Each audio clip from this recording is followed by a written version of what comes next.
If you guys have been following me over the past year and a bit, you'll know that I've been using Wealthsimple Trade since around March 2019 when they first launched.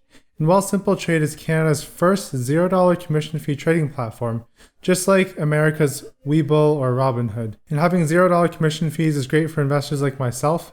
And if you don't know what Wealthsimple Trade is, you can check out this video right up here. I do a 1-year review on it and explain how the platform works. In this first part of this 2-part video, I'm going to be talking about the biggest mistake I made on Wealthsimple Trade and how I'm changing that right now. And most of you guys know I'm not a perfect investor, and I'm still trying to figure out a lot of things on my own because in the investing world, there's a lot to learn. So as I'm refining my strategy, I'm just sharing that with you guys on this channel.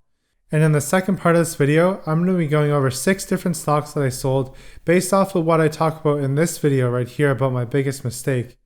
And as well, if you haven't watched the first episode of Invest With Me, you should check that out too because I go over my strategy of what I'm going to be doing with this portfolio.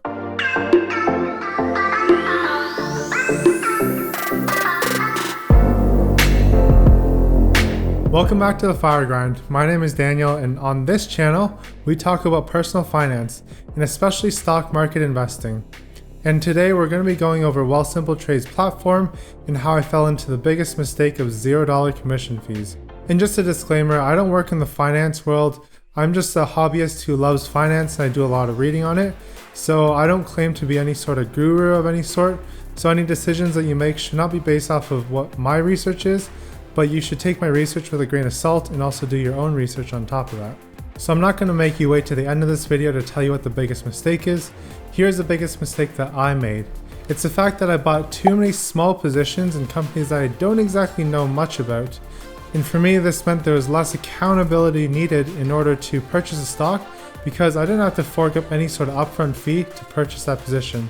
And I think my mind just said, I can get out of that position anytime, so there's not as much of a loss. And some of you guys might say this is awesome. However, let me tell you why this is a trap. It's because when you buy a stock in your stock portfolio, you should be keeping up with it, or else maybe the stock drops 50% because you bought a penny stock and you didn't know where it was going to go. So this is a huge time suck for people who have a lot of positions, having to keep track of all positions. And for me, I had 34 positions. It's pretty difficult for me who works a full-time job as well as does YouTube to keep track of 34 different stocks on top of all of that. The second reason as why this is a trap is because I likely don't have a strong conviction for all 34 of my positions. There are positions, which are the 6 that I'm going to be selling, and I'm featuring that in my next video. These are the positions I don't have much conviction about, and I probably bought them on a whim or for some other reason, which I'll explain in that video.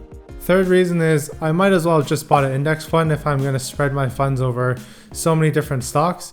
And if maybe you hold 100 positions in your Wealthsimple portfolio and you bought one stock of each company that you own, you might as well end up buying the S&P 500 at that point. And the last problem with $0 commission fees is that it allows people to gamble easier because you can sprinkle a bit of money here and there between stocks that you have no idea about, but just because the stock price is cheap, you think that it could double easily because what is a 20-cent move for a stock that starts off at 50 cents?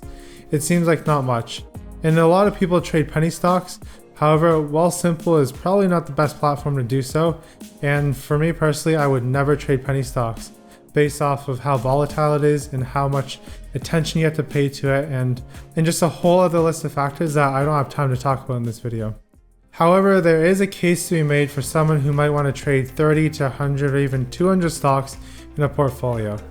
And the person that I can see fitting this profile is someone who's going into the finance world, especially into investment, and wants to hold different companies so that they have a stake in it, which drives them to do more analysis and further their education in investing. However, this is a very unique type of person, and I'm not going to say every person in investment banking or finance should take this strategy, but you can kind of justify holding a large amount of positions if you're a person who fits this profile. So if we're going to break down my portfolio right now, currently, as I mentioned, I hold 34 different positions, and I'd say I know a handful of these well, and I've made videos on a couple of these. You can check them out on my channel. There's a playlist about stock analysis that you can see, and I hold a good amount of these stocks, and I've done a deep analysis on them. And there's another half of my portfolio, which I would say I invested them mainly for dividends. I wouldn't say I know their businesses that well in terms of their financials. However, I bought them based off of macroeconomic trends. And one of these things is like, I bought retirement homes because I know that there's a growing elderly population based off of the baby boomers who are going to be entering these retirement homes. So I bought some retirement home REITs, which will likely do well in the long-term future. And lastly, there is a handful that I just bought on a whim based off of articles that I read that seem very promising for the business, or maybe some macroeconomic trends that I don't know quite well, but just kind of saw it and thought this company was cheap and it could skyrocket in the next few years. Before we talk about the strategy of how do we deal with this trap of $0 commission fees and buying a lot of small positions, I just want you guys to smash that thumbs up button if this video gave you any sort of value, as well as click the subscribe button and the notification bell so that you can get more updates as when I continue this series of investing with me. And now to answer the question of how do we deal with this trap if we fall into it? Or maybe how do we prevent ourselves from falling into it? And really the only way to do so is to create a strategy or a plan for your investing. In my first video on this Invest With Me series, I actually stated the goals of this portfolio that I have, and these goals are not set in stone. They're actually rolling goals and I reassess them here and there.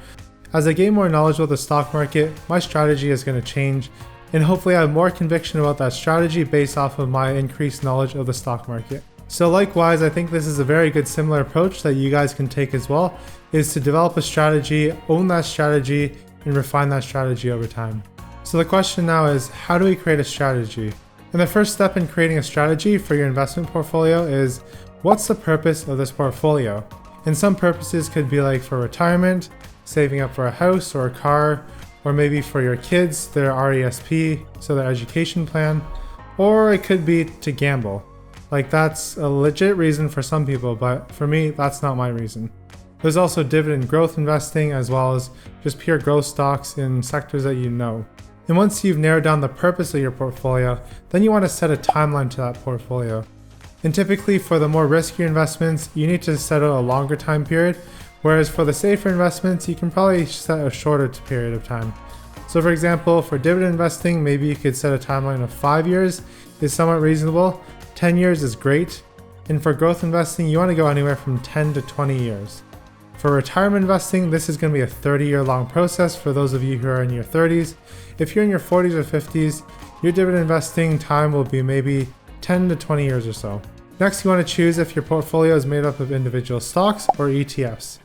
ETFs are great for people who just want to lower the risk on their investments because ETFs hold a collection of stocks. Usually the ETF will have a purpose or a goal, and typically that will be investing in a certain type of sector, maybe just across the whole market, in certain geographical areas. It can range. And if you're going with individual stock selection, then you have to set out which sectors you want to invest in, what size of company you want to invest in, and these are all based off your risk tolerance. So for example, if you're investing in smaller cap companies, these have higher risks. So these are companies with a market cap of maybe $1 billion to $5 billion, or even lower than that. Then there's your medium cap companies, which could be $5 billion to maybe $20 billion, and your large cap companies are $20 billion plus. Sector-wise, you can choose the tech sector, oil and gas, the food industry, and entertainment industry. There's so many different industries you can choose from. So just do your research on that, find a list, and really I think the best thing to do is invest in what you know. Because if you know that sector and how it works and maybe the consumer trends in there, then you can make a better decision rather than going into a sector that you have no idea what it's about, how the industry works. And at that point, you're really just gambling because you have no idea what you're doing. After you select the sectors that you like or that you know, then you want to break down the percentages of those sectors that you want to invest into. From here, you should be doing more research into articles that are written by individuals, watching more YouTube videos about individual investors and how they do their investments, or even talking to professionals if you want to pay a fee, or reading articles from news websites, and even Reddit is a great resource. There's a whole lot of information that I can provide about creating a portfolio strategy that would just make this video into a huge 3-hour lecture or even maybe a whole course that's 4 months. So I won't do that in this video, but I've just given you a flavor of the different things that you want to think about when you're creating a strategy around your portfolio.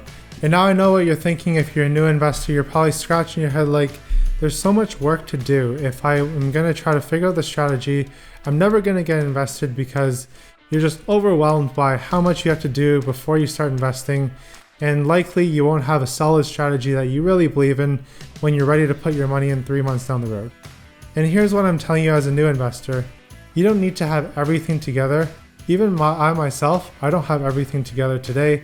I have a strategy. I wouldn't say it's like a strategy that will work 100% of the time, but right now it's really all about a learning process. However, know the cost before diving in. So here are the things that I would recommend myself to do if I was a new investor, is to start off small. So maybe like 10% of your savings, so that if you put together a strategy, it's total crap, and you find out that you lose all your money, then you've only lost 10% of your money.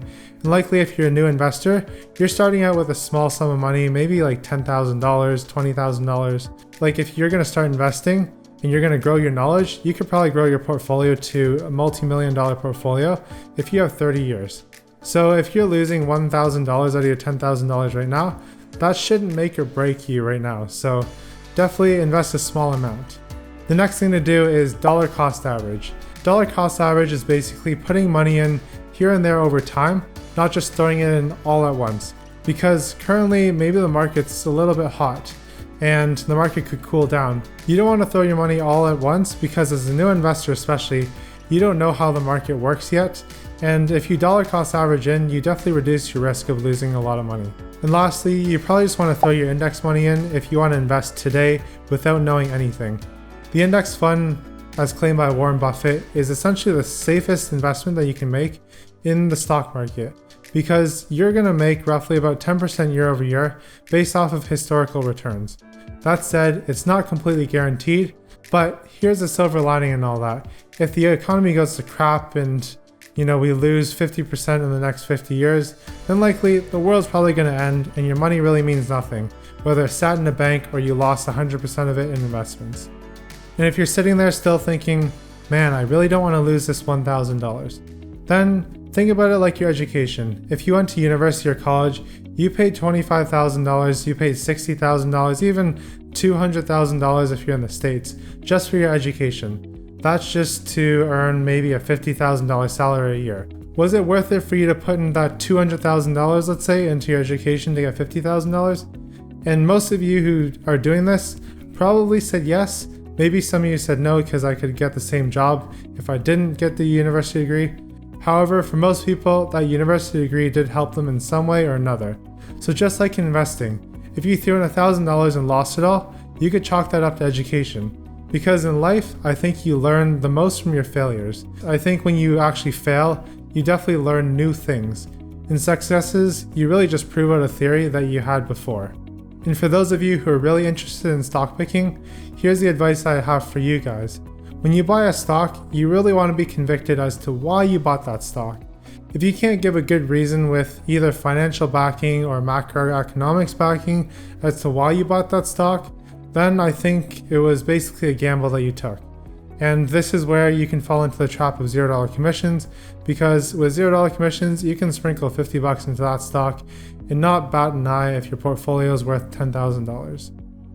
And before you know it, your positions could balloon to 200 different positions, and you're scrambling to try to catch up on each one, and you're trying to figure out where to put your money next. And this is not just my advice, this is also advice from the greatest investor, Warren Buffett. He said that when you buy a stock, you're not just buying a piece of paper with a value attached to it, you're actually buying a piece of a business. So as a business owner, you don't want to go into business blindly. You want to know what you bought and how that's going to generate you new capital in the future, or either pay you dividends out. And this concludes the first part of the video about the biggest trap about Wealthsimple Trade and having $0 commission fees. And this also goes for those of you who are in Robinhood or on WeBull or M1 Finance in the States. Be sure to check out my next video, which talks about the 6 different stocks that I sold in order to bring my portfolio in line with my goals. As well as leave a like to help with the YouTube algorithm, comment down below if you have any questions, or just share your story about the mistakes that you made with $0 commissions. And I think if we can build up a community of people who are able to share their mistakes and we can learn from each other, then we'll just be better as investors as a whole. And lastly, if you aren't subscribed to my channel, please consider subscribing as I continue this series of investing with me. And I'm going to be sharing transparently about what I'm doing in this portfolio, why I'm doing it, and I'll be sharing all my successes that I have in this portfolio, as well as I'm not afraid to admit my mistakes that I make in this portfolio. Because as an individual investor who does this for a hobby and I have a huge passion for it, I can say that I don't know everything, and you probably don't know everything either. So why don't we learn from each other and keep this conversation up? Keep the grind and have a great day.